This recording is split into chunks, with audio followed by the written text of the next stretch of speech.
Cars 3 Driven to Win is fine. Just like Main and Astronaut, it gets some things right, but overall, I don't like it as much as Cars 2. Cars 3 released on both 7th and 8th gen systems, Xbox 360, PS3, Wii U, PS4, Xbox One, and Nintendo Switch. Easily, the 7th gen versions are the worst. The game runs suboptimally, and co-op is capped at 2 players. You may be wondering, how are you playing this game? No Steam version was released. And you'd be right. So, my only option was emulation. Cemu, a Wii U emulator, didn't work for me, so Yuzu, a Switch emulator, was my next bet. Somehow, it worked. And please don't ask questions, I'm just as confused. I somehow can't play Race-O-Rama on Dolphin or PCSX2, I can't play Cars 3 on Cemu, but I can play Cars 3 on Yuzu. The story of this game is certainly more present than in Cars 2, but not by much.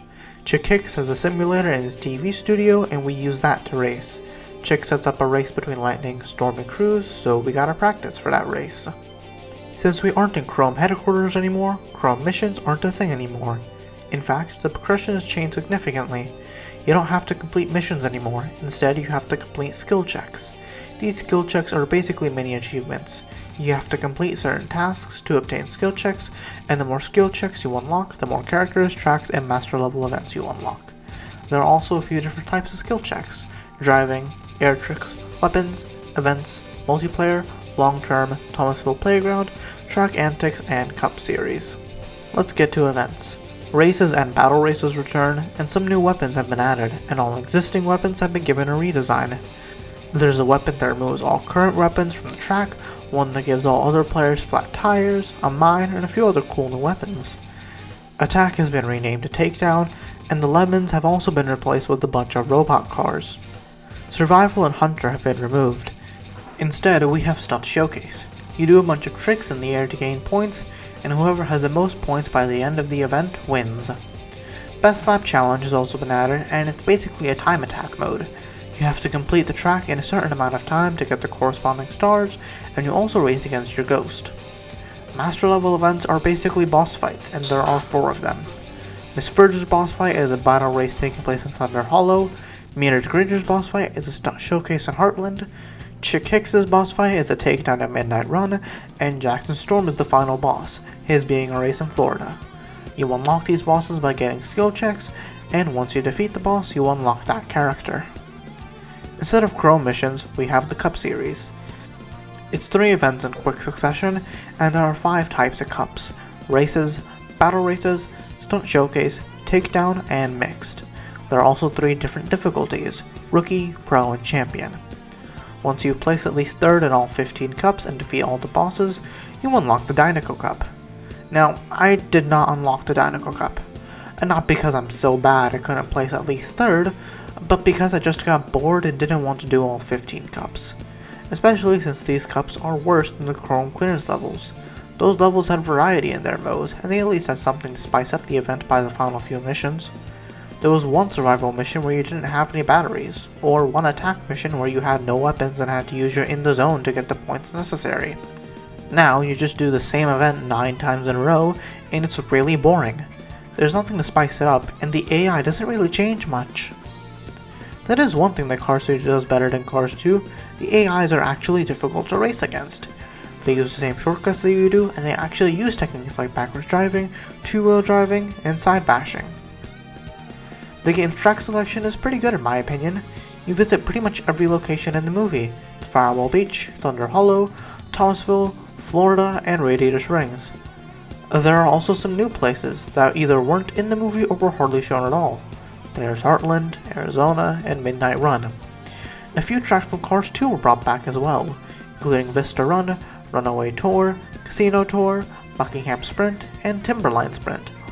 All of these tracks have been renamed and have been given new remixes as well. Interestingly, the oil rig is the only track from Cars 2 to not return in Cars 3.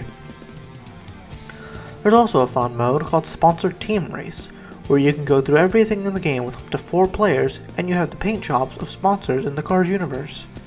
You may notice I'm not showing footage of that, and that's because I couldn't play it. You need at least 2 players for this mode, and I don't have a second controller for someone to play with me. There's also Thomasville Playground, a giant open world where you can do a few minigames. This place is also where Mac's hats are, and if you get all 10, you can play as Mac. This place also has some grind rails, marking the first time you can grind on rails in a Cars game. To be perfectly honest, I didn't interact with the playground much.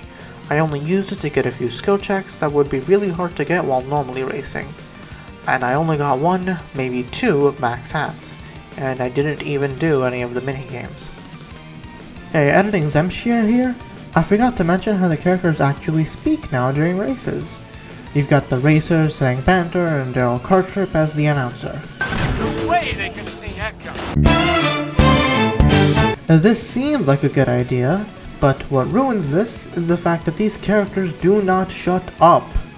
Every 5 seconds someone will be saying something, and they aren't even saying something interesting, it's just regular banter or one-liners. Graphically, this game looks good. I still prefer the 360 version of Cars 2, but this game doesn't look bad at all. Models are high poly, textures are high res, this game looks just fine. And that's about all I have to say on Cars 3 Driven to Win. This is easily my shortest video yet, and that's because there just isn't much to say. Heck, I can't even make the video any longer by talking about alternate versions of the game, because there were only home console versions. Not even the 3DS got a version, and the 3DS was still getting games up until 2019. Most good things about this game come from Cars 2, and all the bad things were new. However, that doesn't mean I dislike this game.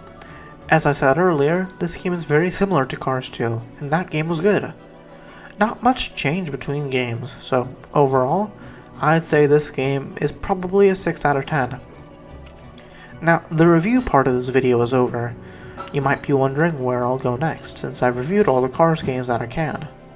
Well, what the next video will be is kinda up in the air, as I have a few ideas bouncing around. If I can't get a new PC soon enough, I'll probably just make a video talking about the half a dozen Cars mobile games.